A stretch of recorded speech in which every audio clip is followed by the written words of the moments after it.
Hey, what's going on, guys, and welcome back to another episode in my Football Manager series. This is episode number 49, and today we're returning with the January transfer window opening, a new signing coming in, and there's two big games in the Premier League against Derby County at home and Southampton away. Before we play the games, though, shall we be getting on off camera?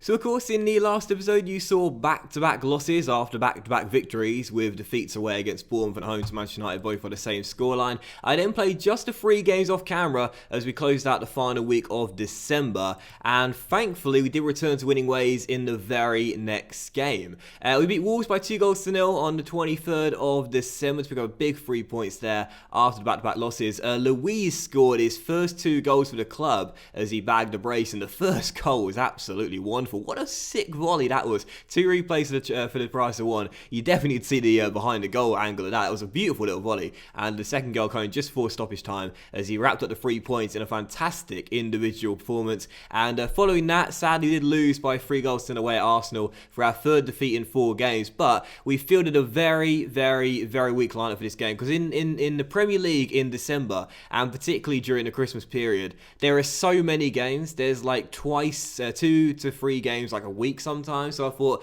we got Arsenal on Boxing Day. It comes in between 2 more winnable fixtures at home. We'll field a weak lineup. We weren't exactly waving the white flag, but we kind of were. Really weak team. We lost by 3-0. Danilo Pereira, Lacazette, and Reece Nelson with the goals as the Gunners run riot to get the 3 points. But on the 30th of December, we did respond with a draw against in-form Everton, 1-1 in this game. We did fall behind 12 minutes after the restart, Tosun, giving the Toffees the lead. But with 12 minutes to go, Redinaldo came good, finally. You'll see in the stats on the left-hand side of the pitch that we had 3 clear-cut chances. Redinaldo had them all, and he missed so many sitters in this game. It's unbelievable. He missed 2 golden one-on-one chances, wasn't playing very well, decided to keep him on, and I'm glad he came good eventually. And on 75 grand a week, about time, Redinaldo. But he got us the equalising goal, we claimed a point, and I guess it wasn't a bad way to end the calendar year because that was a tough fixture there at home to an in-form Everton side. So because of that, as you can see, we have slid down the table since the start of the last episode. We are now down to 9th place, but we're at the halfway point in the campaign. We played a game more than quite a few teams around us. However,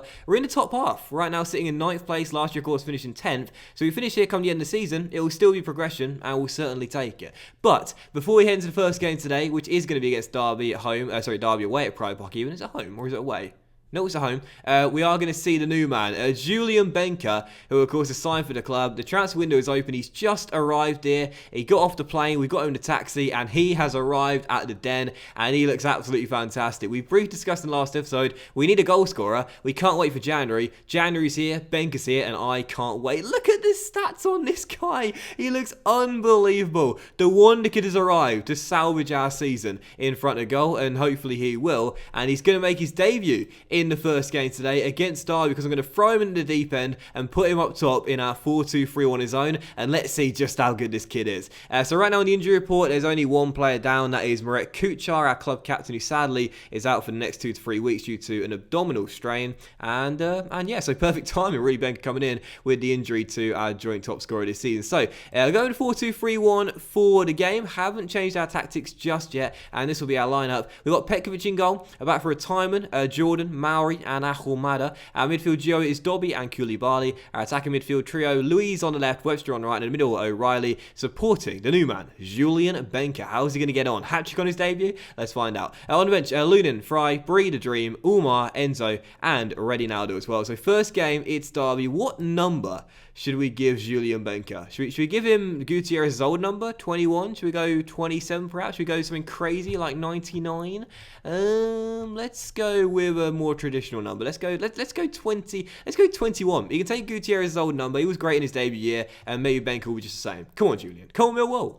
Player debuts in FM are so awesome. You look forward to the individual performance as much as the game. And whilst Benker may not have scored our first goal, we have gone in front 18 minutes in, and we have taken the early lead. Luiz had a great start to his Millwall career, bagging the assist there. And Clinton Webster, that's already his 4th Premier League goal this season. Do you know what I'm really missing this year's FM as well? When the goal used to pop up here, and it would tell me how many goals he scored for the season. But that is 4th Webster in the Premier League this season already. And that matches the same amount he got last season throughout the entire campaign. So Webb's had a great start to the year this year, despite no assists, but Louise gets one, and we are in front 18 minutes in, so perfect start there. But Derby trying to respond instantly with Hartigan on the ball, taking it around Koulibaly. He's got a man out wide there in Stengs, finds him, and he'll pop it inside, but Koulibaly is there. Oh, what a terrible back pass though by Dobby, and we've just gifted Derby County the equalising goal. Bobby Wood with the finish, but Dobby's going to get the assist, speaking of assist there, for an atrocious back pass. What was that? Stengs on the ball, has his ball cut out by Koulibaly, but Dobby, oh, what was he doing? Absolutely terrible decision there. He split the needle, he threaded it perfectly, but sadly to a Derby player, they're back on level terms. What a gift. And as we approach the break, still tied at 1-1, we've had the lion's share of possession in the first half, but we are still tied, and we've only one shot on target. That's less than Derby have had in this game. I'm going to try and fire the boys up at the break and try and get Benker some more service as well, because he's yet to do anything. And that was quite a frustrating first half, to take the lead so early and then throw it away straight away. I'm going to assertively say to the boys, I'm not happy with the performance out there. Most players are fired up. We'll individually criticise the midfield as well. Okay, now everyone's fired up. And as the second half begins, if we fail to get the win here, this will be a disappointing result. At home to relegation threatened and newly promoted Derby, this should be a game we should be winning. Come on. First highlight comes directly after the restart. Come on, you Lions. Dobby trying to make amends, has his corner cleared, but only as far as Koulibaly slides it into our goal scorer Clinton, who crosses, and he says to Louise, there you go, mate, I'll repay you. But instead, it's actually going to be Louise who gives Webster another goal, and it's 2-1. Webster with the cross. Louise hits the crossbar, but Clinton on hand to turn in the rebound, and what a season our number 7 is having. He was brilliant all through last year's campaign, and now with that goal, he scored more than he did than the entire season last year in the Premier League. Clinton this year is adding goals to his game, and I'm absolutely loving it. No assists so far, bit concerning, but back in front, come on. And another highlight for the Lions here just before the hour mark. Can we get a 2-goal cushion and show what we're all about? It's Dobby on the ball into the new man Benker, who turns and tries to find Webster, which he does, who crosses, and there is O'Reilly, who turns it in, and as just I was talking about Webster not getting the assist, he says, Gaffer, calm it down, son, you know what I'm capable of, get to one there, and Matt O'Reilly's having a really good season for us, gets the goal to give us the 2-goal cushion. Benker, yet to get a goal or an assist this afternoon, gets the hockey assist, if you will, finds Clinton, lovely ball, and O'Reilly sneaks in behind the Derby back line. Shouldn't happen when he's 6'3", really, but tells the fans to calm down. He's got this. Millwall 3, Derby 1, and surely 3 points in the bag. Come on. Or have I spoken too soon? Most likely, as Jordan heads away that free kick, but instead Dobby's going to get to the loose ball. And maybe a chance on the break here. What a ball by Dobby, and finds Clinton, who's on for the hat-trick. It's Webster, who selflessly gives it to Louise, and that is brilliant. These wide midfield duo, the wingers today, have been absolutely fantastic. And Webster, I can't believe it. I was criticising Webster for the lack of assists, and now he's got 2 in the space of 3 minutes. Lovely ball by Dobby, making amends for his earlier error, and Webster on for the hat-trick, says he's a team player, sweats it across to Louise, who gets his second of the game as well. Millwall 4, Derby 1, and these 2 wingers this season have just been sensational. What a signing Louise has been. And this is more like it. It's been a while since we've had a performance like this on camera. This is more like it. O'Reilly towards Benker, has his long ball cut out. And how much do you want to bet that Derby are going to come back from 4-1 down to equalise at the death, as we're still leading by 3. And, you know, I was criticising and bemoaning about the fact we weren't scoring enough goals in the last episode, but now we're looking a lot more lethal, as O'Reilly probably should have made it 5-1, but this is more like it. The new man hasn't scored, but as a team, we've looked very good today when going forward. Well, I kept Benker on for the entire game. In the end, he did nothing, but thankfully the supporting cast did the job for us. 4-1 the final score, and a really convincing and good win for the Lions, and my word, did we need that. So I'll passionately say to the boys, I'm very pleased with the result and performance. I'm a little disappointed Benker did virtually nothing in the game, despite 1 hockey assist, I guess. But I guess that the signing inspired the boys. It fired them up to realise that none of their places are safe, and if they're not performing, they'll get replaced. But one player that did perform in that game was Clinton Webster. When you look at his development, the guy has been unbelievable. He's now valued at just under £50 million.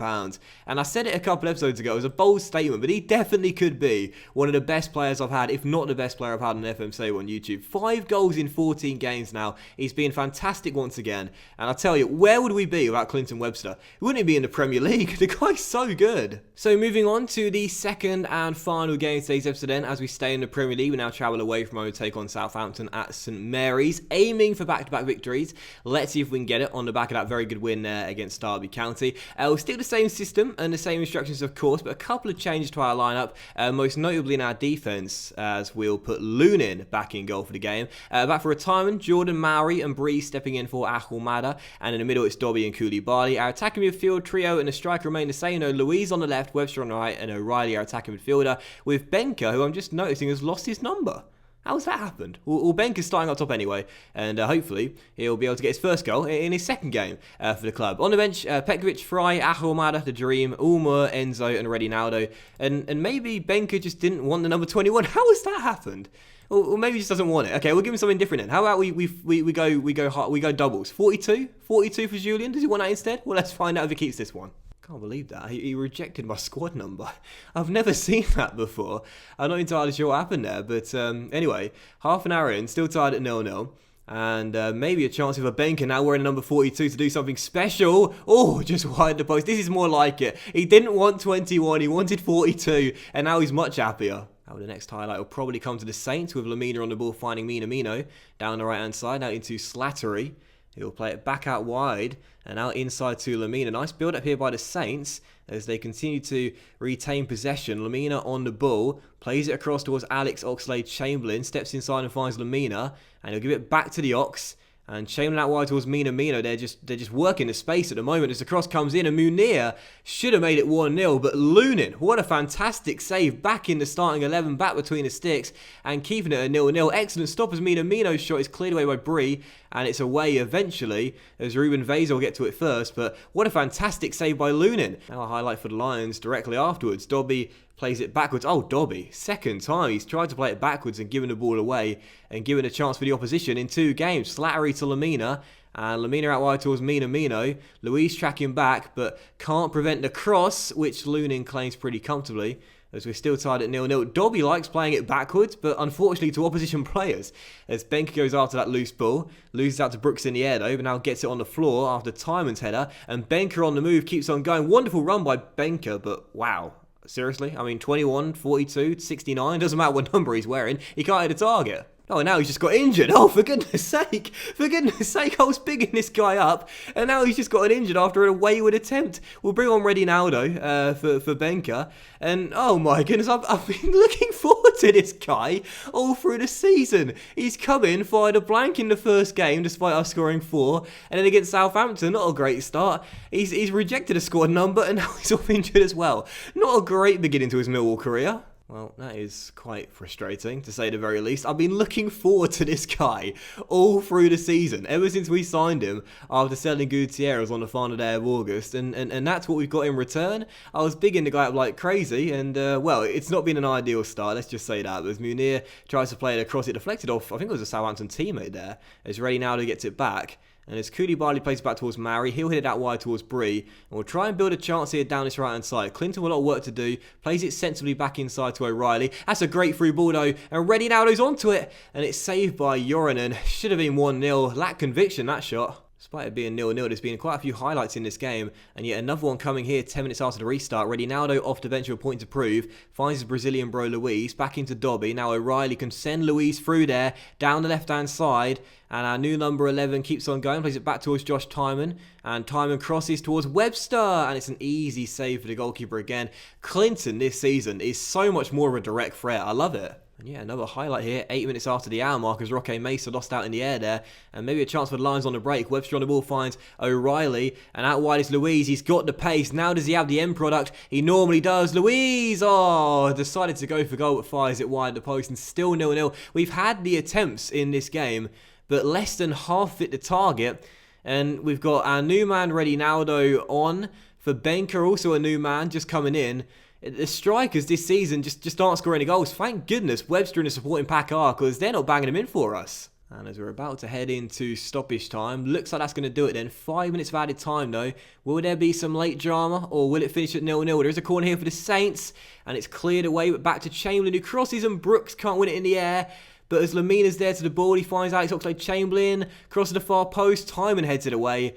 and Slattery is first to loose ball. Can the Saints nick the 3 points later on? Damari Gray on the ball, looking for his man at the far post. Minamino turns it in, and there is the late drama we're anticipating. Southampton are going to win it in stoppage time. Minamino with the finish as the Saints get a late winner and get themselves in front. And we only have ourselves to blame for this one. We've had the chances in this game, just have not taken them. Damari Gray have a great first touch, and what a ball to the back stick. Minamino peels off his man and fires it home. 1-0, Saints getting the 3 points. And that means that inconsistent run of form and that inconsistent season, really, is going to continue. We just can't string the wins together this year. We just haven't had a pattern and a good run of victories. I'll say to the boys, I'm not happy with the performance out there. Pretty much everyone is fired up for the most part.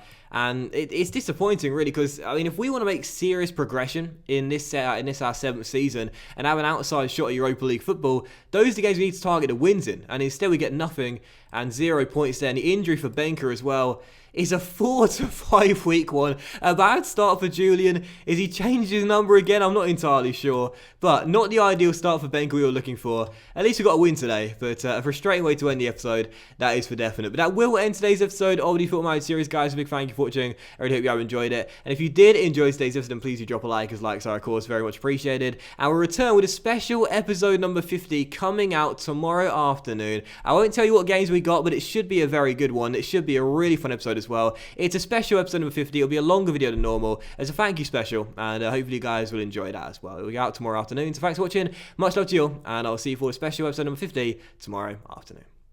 Bye.